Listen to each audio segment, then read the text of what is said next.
Que va vaudra notre expertise, nos compétences, le jour où on pourra tout simplement les télécharger? C'est vrai, ça sonne très science-fiction, un peu comme dans Matrix, mais cette question, elle est de plus en plus d'actualité. Alors, on va se pencher là-dessus. Allez, imaginez un peu le tableau. On est le 14 octobre 2038.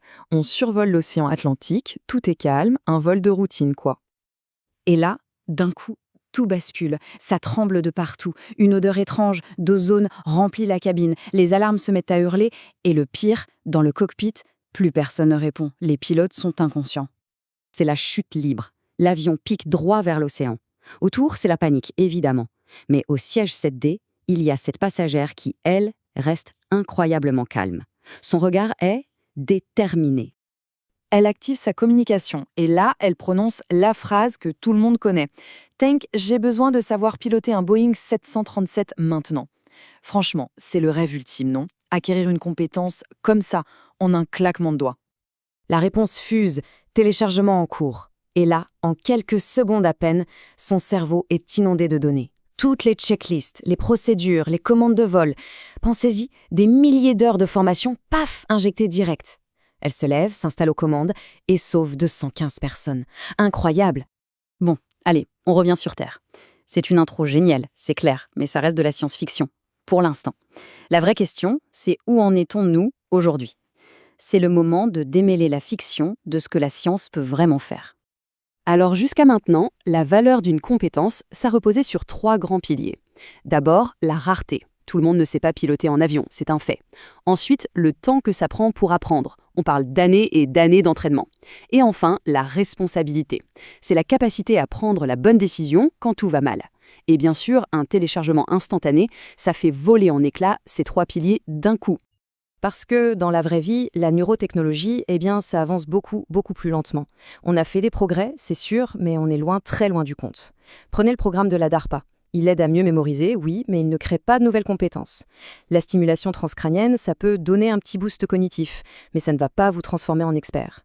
Et les interfaces cerveau-ordinateur, elles permettent de traduire une pensée en action, comme taper un texte sans les mains, mais elles n'apprennent rien. Et voilà le point fondamental. On commence à savoir lire ce qui se passe dans le cerveau. Mais pour ce qui est d'écrire dedans, là, on n'y est pas du tout.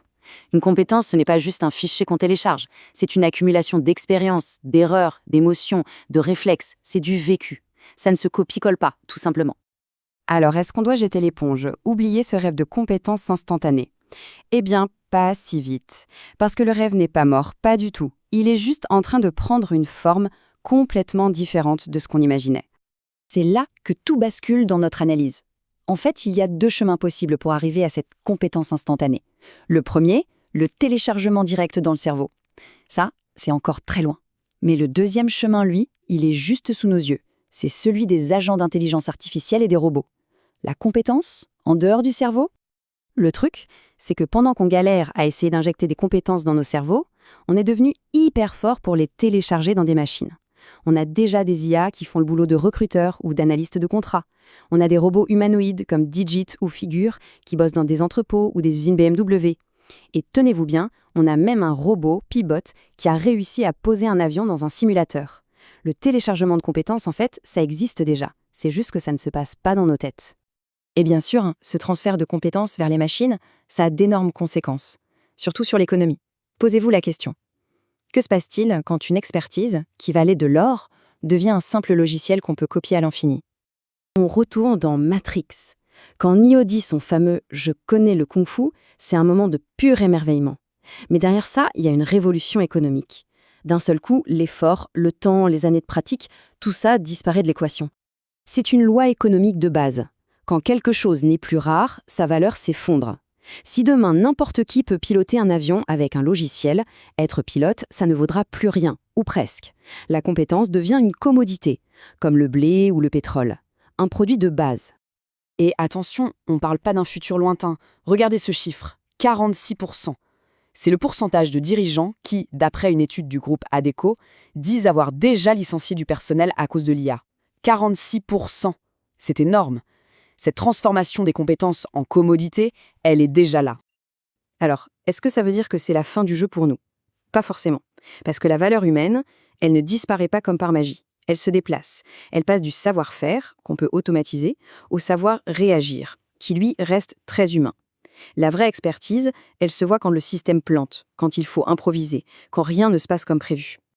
Ce qui nous amène au cœur du sujet, à la question qui compte vraiment. Comment on fait pour ne pas devenir obsolète? Comment est-ce qu'on reste indispensable dans ce monde où l'IA peut tout transformer en produit de base? Eh bien, la réponse tient peut-être dans une sorte de nouvelle trinité. 3 nouveaux piliers pour définir notre valeur. Il faut savoir orchestrer, s'adapter et assumer. Expliquons un peu. Orchestrer, ça veut dire quoi? Ça veut dire qu'on n'est plus là pour simplement faire une tâche, mais pour gérer des systèmes complexes qui mélangent des humains, des IA, des robots. Ensuite, s'adapter. Là, notre valeur, c'est notre capacité à apprendre et à désapprendre très vite. Il faut être en quelque sorte en bêta-test permanent. Et finalement, assumer. C'est prendre sur soi les décisions importantes, les choix critiques et leurs conséquences. Ça, une machine ne le fera jamais. Au fond, dans un monde où tout peut être généré artificiellement, où n'importe qui peut prétendre savoir faire quelque chose, la seule chose qui compte, c'est ce qu'on peut prouver. Le diplôme sur le mur perd de sa valeur face à des preuves réelles, concrètes, de ce qu'on a accompli. La nouvelle monnaie d'échange, c'est la confiance. Pour conclure, si le savoir devient juste un logiciel, le vrai défi, ce n'est plus d'apprendre plus de choses que les autres, c'est de rester irréplaçable. La compétence ultime, ce n'est peut-être plus de dire simplement « je sais faire », c'est de pouvoir dire « je sais faire » et surtout « je sais pourquoi il faut le faire ». C'est dans ce pourquoi, la compréhension du contexte, de l'éthique, du sens profond des choses, que se niche notre valeur la plus humaine et la plus solide.